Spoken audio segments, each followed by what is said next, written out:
जय हिंद दोस्तों। आज हम लोग वर्ब के बारे में देखेंगे और समझेंगे कि वर्ब क्या होता है। तो चलिए हम लोग शुरू करते हैं कि वर्ब क्या होता है। ठीक है, एक बड़ा ही दूसरे तरीके से मैं पढ़ाऊंगा, वीडियो के अंत तक ज़रूर बने रहिएगा। ठीक है, देखिए वर्ब एक ऐसा शब्द है ना, वर्ब एक ऐसा शब्द है जिससे किसी कार्य का होना या करना। वर्ब एक ऐसा शब्द है जिससे किसी कार्य का होना या करने का बोध हो, या अधिकार का बोध हो, संबंध का बोध हो, या स्थिति या अवस्था का बोध हो। वर्ब एक ऐसा शब्द है जिससे किसी कार्य का होना या करना, या अधिकार या संबंध या ऐसी अवस्था का बोध होता है। ठीक है, आइए उदाहरण के माध्यम से हम लोग समझते हैं कि कैसे हम लोग किसी कार्य का करना या होना ये दिखाते हैं, अधिकार दिखाते हैं, संबंध दिखाते हैं, या स्थिति अवस्था दिखाते हैं। अगर मैं कहूँ कि रोहन पढ़ता है, तो यहाँ पे देख रहे हैं कि यहाँ पे रीड से एक कार्य हो रहा है, कौन सा, पढ़ने का कार्य हो रहा है, तो ये आपका क्या हो जाएगा, वर्ब हो जाएगा। अगर मैं कहूँ कि ही इज वीपिंग, वह रो रहा है, ठीक है, तो यहाँ पे एक कार्य हो रहा है रोने का, ठीक है, तो ये आपके क्या हो जाएंगे, वर्ब हो जाएंगे। अगर मैं कहूँ कि राम वाज बिटेन, राम पीटा गया, तो यहाँ पे देखिए एक कार्य हो रहा है किसका, पीटने का, और ये आपका वाज और बिटेन क्या हो जाएगा, वर्ब हो जाएगा।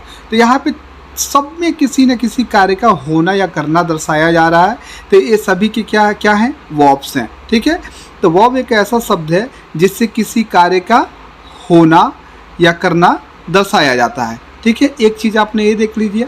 ठीक है, आगे मैंने आपको बताया है कि क्रिया से हम लोग अधिकार या संबंध भी बताते हैं। ठीक है, तो पहले हम लोग अधिकार देख लेते हैं। अगर मैं कहूँ कि आई हैव अ पेन, मेरे पास क्या है, एक कलम है। अब इस पेन पे किसका अधिकार है, मेरा अधिकार है, और इसमें हैव जो वर्ब है इस अधिकार को दिखा रहा है। अगर मैं कहूँ कि सी हैड बुक्स, उसके पास किताबें थीं, अब उसका अधिकार किताबों पे कैसे है, हैड के जरिए हम लोग दिखा रहे हैं। हैड यहाँ पे क्या है, वर्ब है। तो क्रिया और क्या काम करती है, अधिकार दिखाने का भी क्या करती है, कार्य करती है। ठीक है, तो एक आपने देखा कार्य का होना या करना, दूसरा आप यहाँ पे देख लिए अधिकार। मैंने आपसे कहा है कि जो क्रिया होती है ना वो आपके संबंध भी दिखाती है। अगर मैं कहूँ कि वी हैव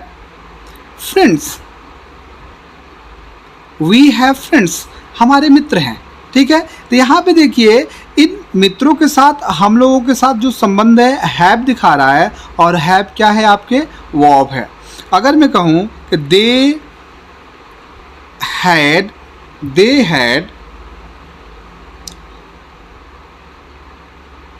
हैड 2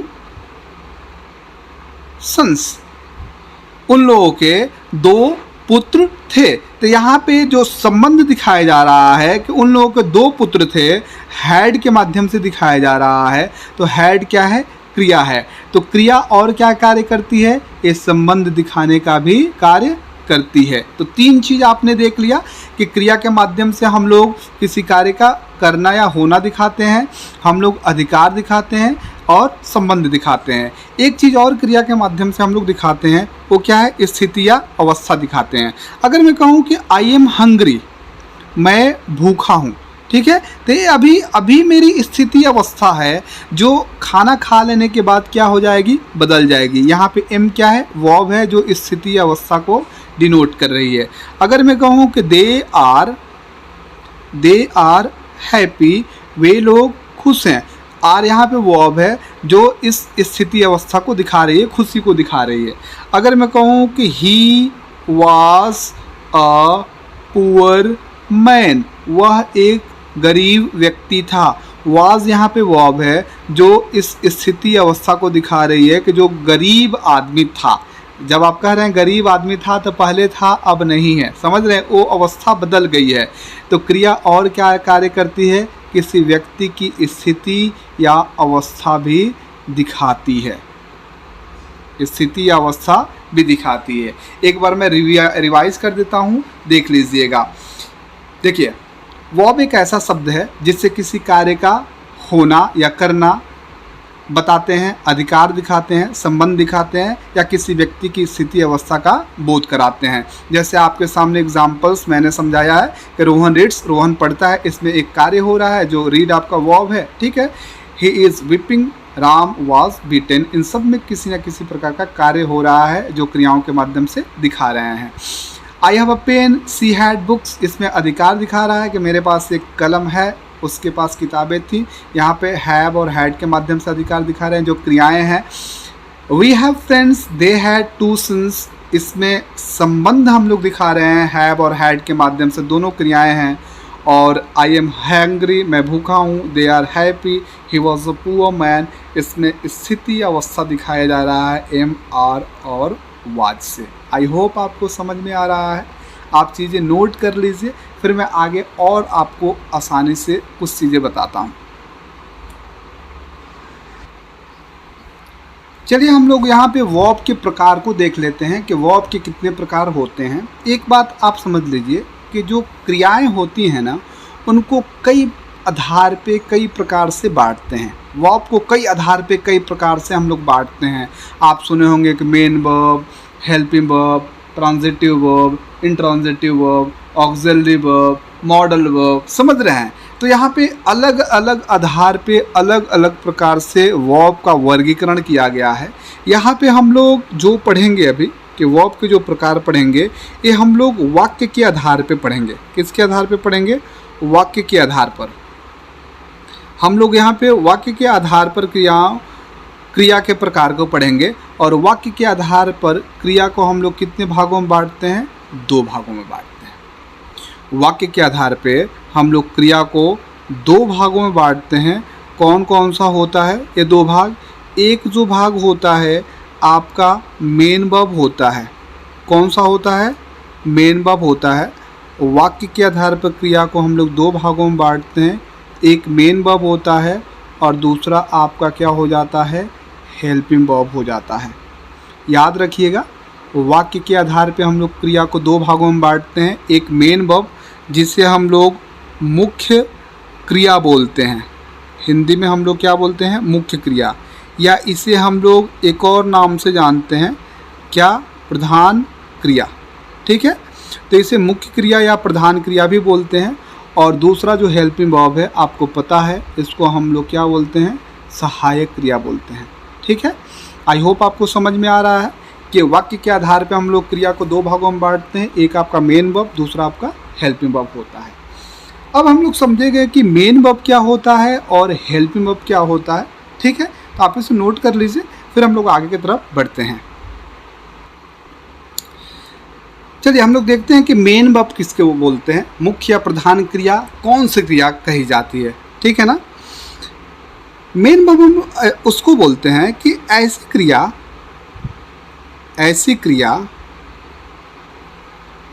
जो किसी वाक्य में, ऐसी क्रिया जो किसी वाक्य में अकेले या किसी सहायक क्रिया के साथ है, सहायक क्रिया के साथ आए। ऐसी क्रिया जो किसी वाक्य में अकेले आए या किसी सहायक क्रिया के साथ आए, वो क्रिया आपकी क्या हो जाती है? वो क्रिया आपकी मेन वर्ब हो जाती है, मुख्य क्रिया होती है। एग्जाम्पल के माध्यम से हम लोग समझ लेते हैं। अगर मैं कहूँ कि आई राइट अ लेटर, मैं एक पत्र लिखता हूँ, तो इस वाक्य में देखिए राइट एकलौती वर्ब है। तो अगर किसी वाक्य में एक ही क्रिया आए, वो आपकी कौन सी क्रिया हो जाएगी? मुख्य क्रिया हो जाएगी। अगर मैं कहूँ कि I am writing a letter, मैं एक पत्र लिख रहा हूँ। तो यहाँ पे देखिए एम भी वर्ब है और राइटिंग भी वर्ब है, तो राइटिंग आपकी क्या हो जाएगी, मुख्य क्रिया हो जाएगी, और एम आपकी क्या हो जाएगी, हेल्पिंग वर्ब हो जाएगी। हेल्पिंग वर्ब पहले आता है वाक्य में, उसके बाद से मेन वर्ब आता है। ठीक है। अगर मैं कहूँ एक एग्जाम्पल ऐसे कि सी इज़ अ सिंगर, वह एक गायिका है, तो यहाँ पे देखिए इज़ एक लौती वर्ब है, और अगर किसी वाक्य में एक ही वर्ब रहे तो वो आपका मेन वर्ब हो जाएगा, मुख्य क्रिया हो जाएगा। ठीक है। अगर मैं कहूँ कि दे हैव गॉन देयर, वे लोग वहाँ चले गए हैं, तो यहाँ पे देखिए हैव भी वर्ब है और गॉन भी वर्ब है, तो बाद वाली क्रिया क्या हो जाएगी, मेन वर्ब हो जाएगी, और पहले वाली क्रिया क्या हो जाएगी, हेल्पिंग वर्ब हो जाएगी। सीधी सीधी बात है कि यदि किसी वाक्य में कोई क्रिया अकेली आती है तो उसे हम लोग मेन वर्ब बोलेंगे, या किसी सहायक क्रिया के साथ आती है तब भी उसे हम लोग क्या बोलेंगे, मेन वर्ब बोलेंगे। सहायक क्रिया के साथ आई है, यहाँ पे देखिए अकेले आई है, ठीक है, यहाँ पे देखिए एक सहायक क्रिया के साथ आई है, तो इसे हम लोग मेन वर्ब बोलेंगे। आप नोट कीजिए, फिर आगे बढ़ते हैं।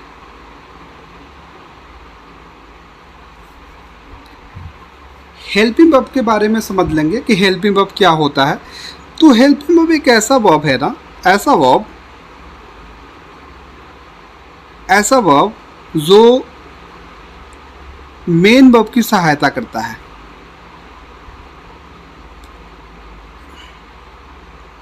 ऐसा वर्ब जो मेन वर्ब की सहायता करता है उसे हम लोग क्या बोलेंगे, उसे ही हम लोग हेल्पिंग वर्ब बोलेंगे।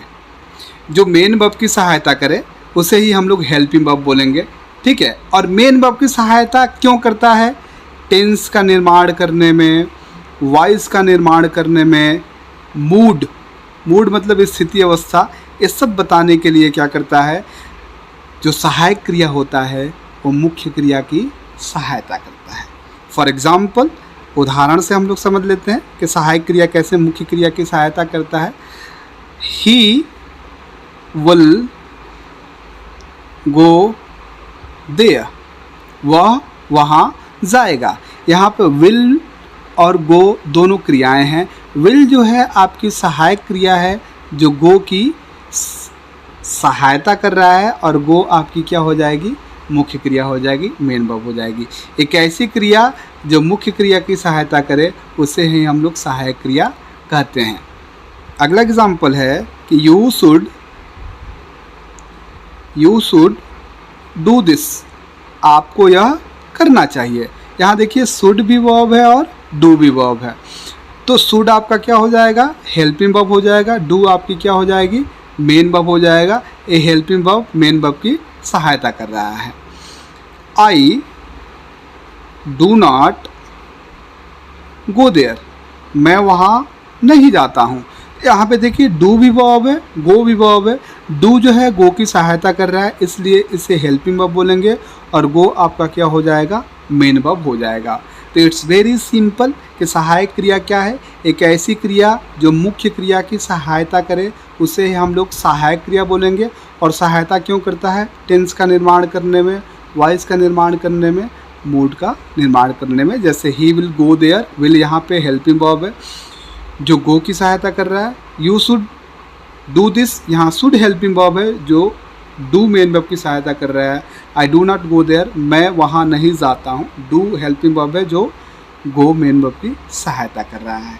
ठीक है, आप इसे नोट कीजिए। फिर मैं ट्रिक आपको बता रहा हूँ एक दो, जो आपको वर्ब पहचानने में कि हेल्पिंग वर्ब है या मेन वर्ब है, अगर बड़ा सेंटेंस आता है तो आप कभी कंफ्यूज नहीं होइएगा, क्योंकि अभी तो आप देख रहे हैं कि दो ही क्रियाओं का प्रयोग हो रहा है। अगर बहुत सारी क्रियाओं का प्रयोग एक वाक्य में है तो कैसे आप पहचानेंगे, तो आप नोट कीजिए, फिर मैं बता देता हूँ आगे। देखिए ट्रिक बता रहा हूँ, बिल्कुल ध्यान से आप इसको देखिएगा। पहला ट्रिक क्या है कि यदि किसी वाक्य में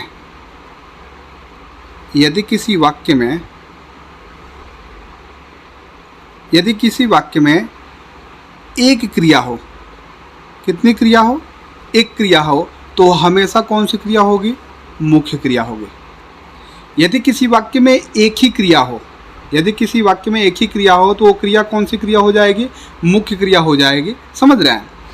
ट्रिक 2 है कि यदि किसी वाक्य में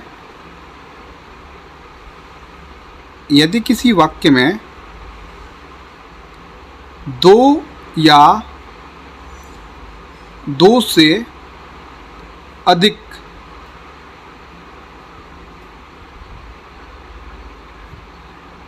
क्रियाओं का प्रयोग हो। मान लीजिए कोई वाक्य है जिसमें दो या दो से अधिक क्रियाओं का प्रयोग हो तो क्या होगा? अंतिम क्रिया क्या होगी? मेन वर्ब होगी और बाकी सभी सहायक क्रियाएं हो जाएंगी। क्या कह रहा है कि यदि किसी वाक्य में दो या दो से अधिक क्रियाओं का प्रयोग हो तो उस वाक्य की जो अंतिम क्रिया होगी ना बाबू, वो हमेशा मेन वर्ब होगी और बाकी जितनी क्रियाएं बच जाएंगी वो सभी आपकी सहायक क्रियाएं कहलाएंगी। एग्जाम्पल से समझ लेते हैं कि अगर मैं कहूँ कि आई हैव अ डॉग, मेरे पास एक डॉग है, कुत्ता है, तो इस वाक्य में केवल एक ही क्रिया का प्रयोग किया गया है। जैसा कि आप ट्रिक 1 देखे हैं कि किसी वाक्य में एक ही क्रिया का प्रयोग हो तो हमेशा वो कौन सी क्रिया होगी? मुख्य क्रिया होगी, मेन वर्ब होगी। ठीक है। अगर मैं कहूँ कि सी विप्स डेली, वह रोज रोती है, तो इस वाक्य में केवल एक ही क्रिया है विप, तो ये आपकी कौन सी क्रिया हो जाएगी? Main verb. सीधी बात कि अगर कोई वाक्य है जिसमें केवल एक क्रिया का प्रयोग हो वो हमेशा मुख्य क्रिया होगी, मेन वर्ब होगी। ठीक है। I have been a teacher, मैं एक अध्यापक रहा हूँ।